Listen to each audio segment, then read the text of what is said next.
Jerry Lee Lewis, l'un des derniers grands pionniers du rock and roll, est mort à l'âge de 87 ans, a annoncé vendredi son agent à la.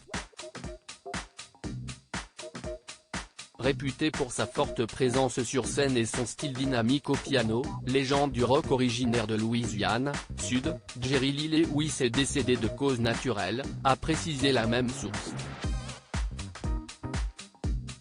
Associé pour l'éternité à la chanson Great Balls of Fire, réputé pour sa forte présence sur scène et son style dynamique au piano, légende du rock originaire de Louisiane, Sud, Jerry Lee Lewis est décédé de cause naturelle, a précisé la même source.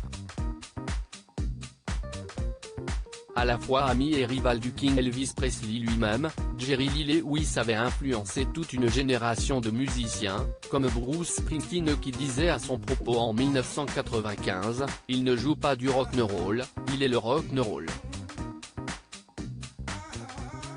Il était aussi fameux pour ses tubes que pour les drames et scandales qui ont jalonné son existence. Né le 29 septembre 1935 dans une famille pauvre à Feriday, en Louisiane, il découvre le piano à 9 ans et ses parents hypothèquent la ferme familiale pour payer son instrument. En 1956, il part pour Memphis, Tennessee, la mecque de la nouvelle musique américaine, et est l'un des premiers à signer avec le célèbre label Sun Records. Sa rencontre, cette même année, avec Elvis Presley, Johnny Cash et Carl Perkins accouche d'une séance d'enregistrement mythique connue sous le nom de $1 Million Quartet, le quatuor à $1 million. En 1957, son premier titre, All Lotta Shakin' Goin' On, porte déjà la marque de son style échevelé. Alors que le rock est encore balbutiant, la foule se presse pour le voir marteler férocement le clavier de ses doigts, coups de pied, ses cheveux se balançant furieusement sur le rythme effréné tandis qu'il envoie valser son tabouret dans un pas de danse sauvage. Quelques mois plus tard, Great Balls of Fire, qui sera aussi le titre d'un docudrama sur sa vie en 1989, le propulse dans le top des ventes et fait de lui l'une des vedettes les plus adulées du moment.